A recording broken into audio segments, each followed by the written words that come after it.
The other day I had a really, really horrible experience. I think it's because I was withdrawing from my antidepressants that I take. I take citalopram and I forgot to take it for a really long time, which is just not okay because I just felt awful. I think I was maybe anxious anyway, I'm not really sure, but I think a large part of it was because I was having withdrawal symptoms from citalopram and I felt awful. Like, my anxiety hasn't been that bad in a really long time, and it made me remember what it was like to feel so anxious. I don't think I was having a panic attack, I can't really tell, but it was such severe anxiety and panic, and it was just like, oh God, it's just impossible to explain to anybody unless you've gone through that. And today I've had a bit of that as well, which hasn't been as severe, but there's been a couple of moments today where I felt very, very anxious. And I'm feeling a lot better now, but I just wanted to, while I was feeling like that, write down things that helped me in that situation, so that if you right now are feeling extremely anxious and like you can't cope, or if you have a friend that's feeling like that, or if you just want to have this video just in case you feel like that, then that's a great thing. I want to be able to help when you're feeling really, really, really anxious and low. And this is what I would do if I was having that experience right now. The first thing I do is close the curtains, close the blinds, and maybe have one or maybe two lights on. Having a dark room, not completely pitch black, but having a really, really calm, without any natural light, because I think that can be quite blinding and then quite stressful. Closing the blinds, having a dark room, but having a little light, something that's not too blinding, because it just can be quite overwhelming. Your senses are extremely heightened when you're having a panic attack or when you're having quite extreme anxiety. So the best thing you could do is to lessen that as much as you possibly can. And things like bright lights, they're something that really trigger me and set me off when I'm already feeling really, really bad.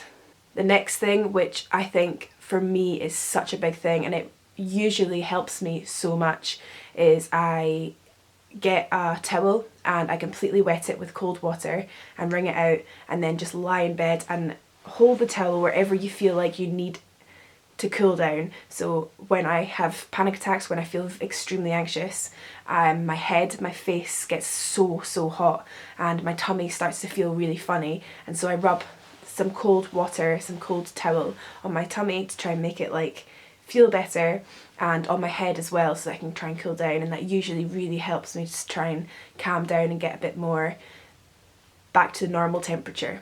The next thing is to close your eyes and just breathe.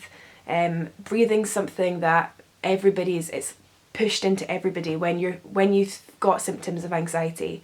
What a doctor will tell you, probably what a therapist will tell you, what your friends will tell you, what your family will tell you, everybody will say breathing is so important. And it is, to an extent, it is really important to learn how to breathe again, especially when you're hyperventilating. But don't have your focus completely on your breathing. I think just remembering to breathe and just like keeping it at a normal pace, and also really not thinking about the future. And by future, I don't just mean the next in 10 years time, or I don't just mean what job you'll have. I mean, don't think about tomorrow, don't think about the next hour. If you've got something important that you need to do that day, that is not important anymore. That is not something you need to think about. In that very moment, you really have to bring your mind back to what's happening. Bring your mind back into your body. Think about all the different parts of your body. Think about what's feeling really bad. Is it your heart? Is your heart racing? Is it your stomach? Is your stomach feeling funny? Is it your temperature? What is it that's making you feel? What is your physical anxiety symptoms? You can't think about any amount of time. The next 10 minutes even can be extremely hard to think about when you're feeling in such a horrific place.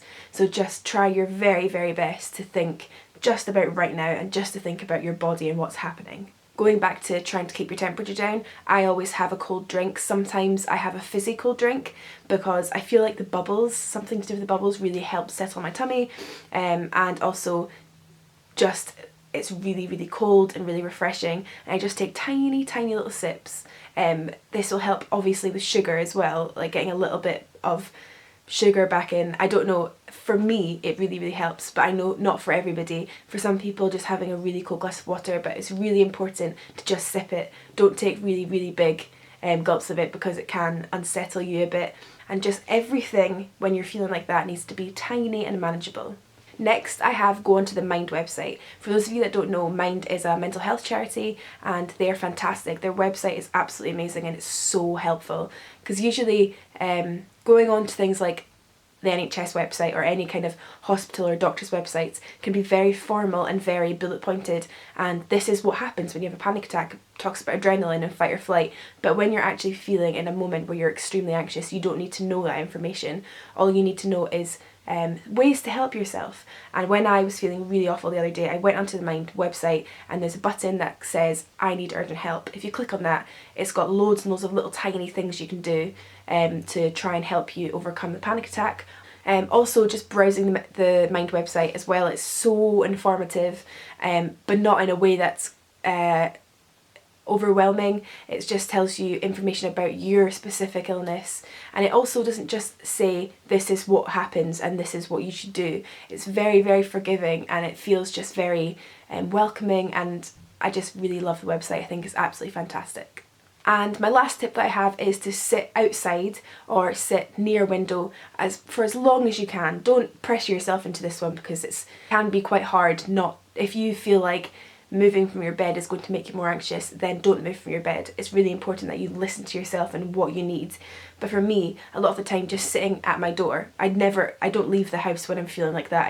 I just never would do it because it's just not the right idea, I don't think. But just having the door open and I just sit next to my door, or I just sit next to an open window, having some fresh air, cooling down, being able to breathe in fresh air, that seems to help, and it's just generally quite a good idea to get fresh air. But again, if that's something that sounds quite overwhelming or is something you can't do for a long stretch of time, don't pressure yourself into doing it.